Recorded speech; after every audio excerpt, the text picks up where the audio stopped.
Si la Troisième Guerre mondiale éclate, fais ces 7 choses immédiatement pour survivre. Imagine une chose, tu te réveilles un matin, ton téléphone vibre sans arrêt, les chaînes d'infos parlent toutes en même temps, les mots tombent comme des coups de marteau.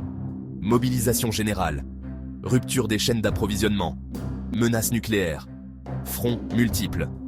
Le déploiement des troupes en Ukraine a finalement débouché sur une frappe dévastatrice de la Russie. Le conflit vient de s'élargir à l'Europe, et là, une question traverse ton esprit, glacial. Je fais quoi maintenant? Est-ce que je suis prêt? Pas prêt à regarder la guerre à la télé comme tu l'as toujours fait jusqu'ici. Prêt à survivre à ce nouveau type de crise. Car une guerre mondiale moderne, ce n'est pas seulement des soldats au front. C'est l'électricité qui saute, l'eau qui se raréfie, les banques qui ferment, les supermarchés vides, la panique, la désinformation, la loi du plus fort. Et dans ce chaos, une vérité dérangeante. Ce ne sont pas les plus forts qui survivent, ce sont les plus lucides. Aujourd'hui, je vais te donner 7 choses à faire immédiatement si un conflit mondial éclate. Pas des fantasmes de films, pas des conseils irréalistes, des décisions concrètes, vitales, testées par l'histoire. La 7e action est très souvent négligée. Pourtant, c'est souvent elle qui décide entre vivre ou disparaître. Et si ce type de contenu te parle, laisse un j'aime, un boost et abonne-toi, ça aide vraiment l'algorithme à pousser cette vidéo vers plus de personnes qui en ont besoin. On commence. Action 1. Comprendre que la première arme, c'est l'information. Et qu'elle peut te tuer. 9h30, heure de France. Tu viens d'apprendre qu'un conflit majeur a éclaté. Ton premier réflexe? Probablement scroller frénétiquement les réseaux sociaux. Appeler tout le monde, chercher à comprendre ce qui se passe. Stop, respire. Car voici ce qui est en train de se passer autour de toi. En ce moment même, des milliers de personnes sont en train de saturer les réseaux sociaux, partager des infos non vérifiées, créer des mouvements de panique collective, prendre des décisions catastrophiques basées sur la peur. En temps de guerre mondiale, l'information devient une arme. Propagande, rumeurs, panique organisée, fausses alertes, manipulation psychologique. Regarde ce qui s'est passé au début du Covid, ou lors de certaines alertes tsunami. La désinformation et les rumeurs ont aggravé les crises et conduit à des choix mortels. Des gens ont fui au mauvais endroit, d'autres ont refusé d'évacuer des zones à risque, et dans certains cas, la peur a même déclenché des violences. La panique crée 3 erreurs mortelles: fuir au mauvais moment, rester au mauvais endroit, faire confiance aux mauvaises personnes. Alors pose-toi cette question, est-ce que ce que je crois vient de faits vérifiés, ou de la peur collective? Voici ce que tu fais dans l'heure qui suit l'annonce. Prends 5 minutes pour respirer et évaluer. Pendant que les autres perdent la tête, toi, tu gardes la tienne. Dans une vraie crise, ta capacité à rester lucide compte autant que ton équipement. Charge tous tes appareils électroniques maintenant. Téléphone, tablette, batteries externes, ordinateur portable. L'électricité peut sauter à tout moment. Chaque minute compte. Procure-toi une radio à manivelle ou à pile. Quand Internet tombe, les ondes radio fonctionnent encore. C'est comme ça que les gouvernements communiquent en cas de catastrophe majeure. Si tu n'en as pas, c'est maintenant ou jamais. Télécharge des cartes hors ligne, Maps.me, Google Maps en mode hors ligne. Ta région, les routes secondaires, les zones rurales. Sans réseau, ces cartes seront ton seul guide. Note les numéros essentiels sur papier. Famille, amis, point de ralliement. Ton téléphone ne durera pas éternellement. Identifie 2 à 3 sources d'informations fiables. Radio nationale, sites gouvernementaux officiels. Pas les réseaux sociaux. Pas les chaînes qui font du sensationnel. Ta survie commence par une discipline mentale, sources multiples. Pas de décision sur un seul message.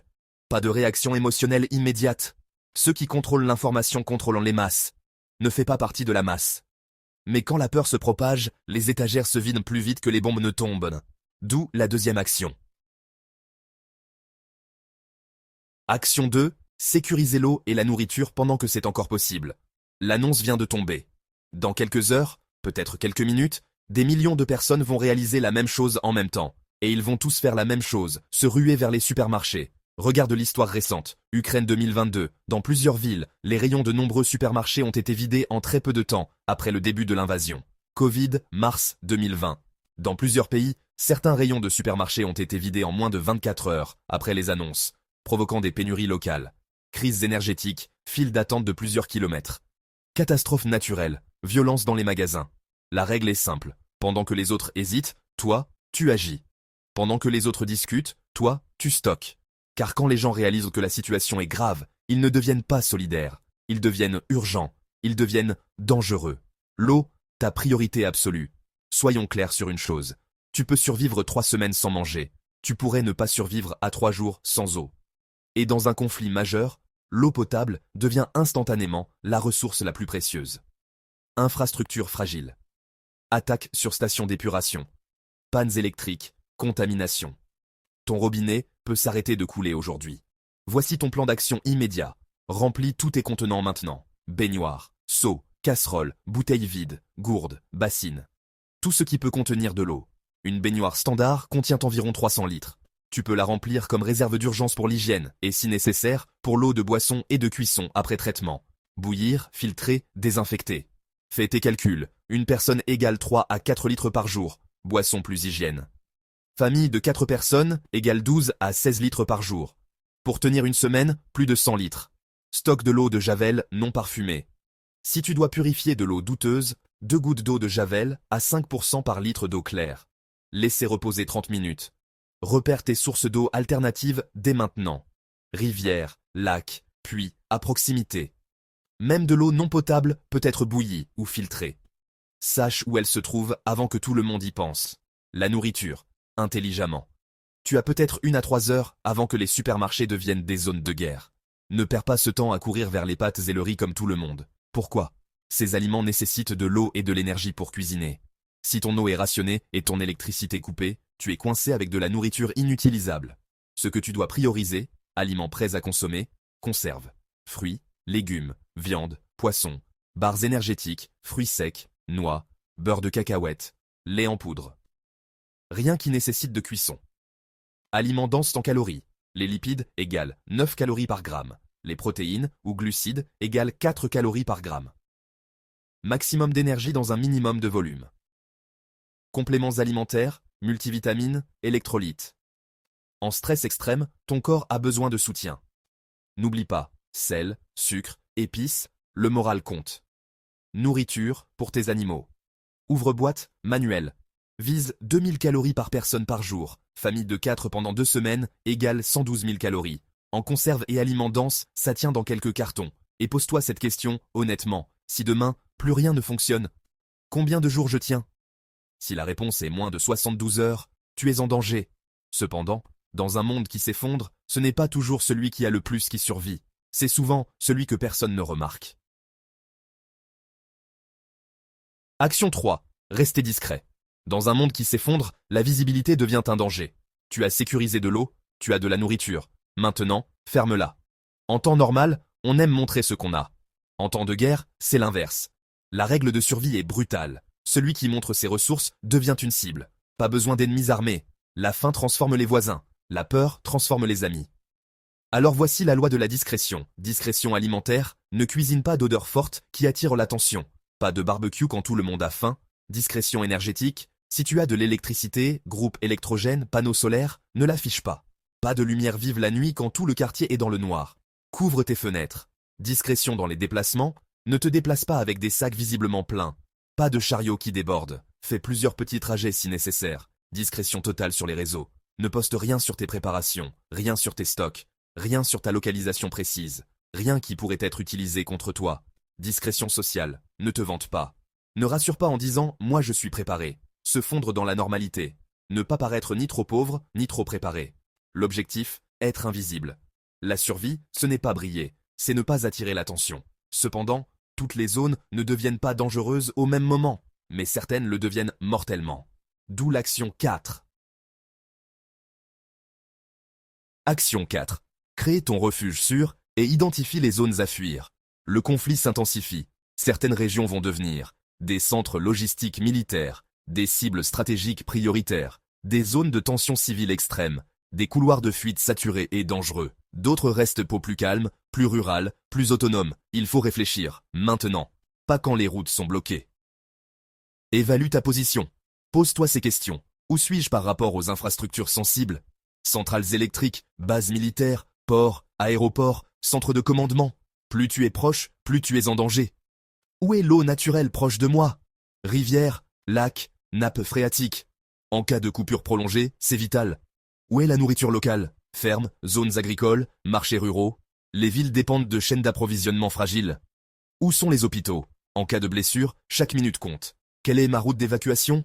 Routes secondaires, chemins ruraux. Pas les autoroutes qui deviendront des parkings géants. Ne pas improviser quand tout le monde fuit en même temps. Car dans les crises, les routes deviennent des pièges, pas des solutions. Si tu peux partir vers une zone plus sûre maintenant, fais-le. Si tu ne peux pas, alors fortifie ta position.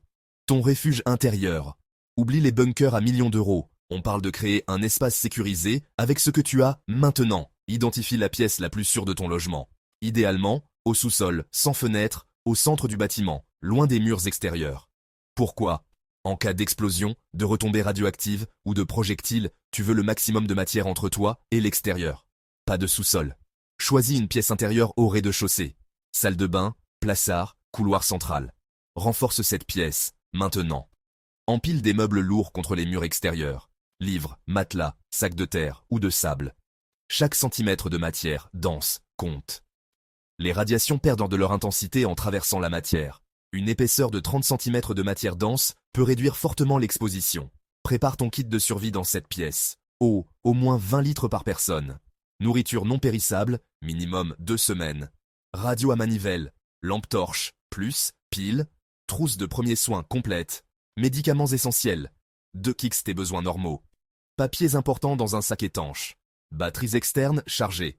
Hygiène de base, scelle les ouvertures si nécessaire. Ruban, adhésif, large et bâche plastique pour bloquer portes et aération. En cas d'attaque chimique ou de retombée radioactive, tu crées un espace hermétique temporaire.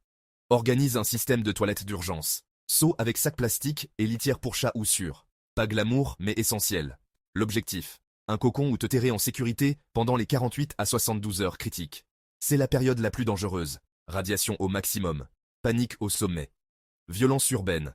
Après, les radiations diminuent, la situation se stabilise un peu, et tu peux réévaluer.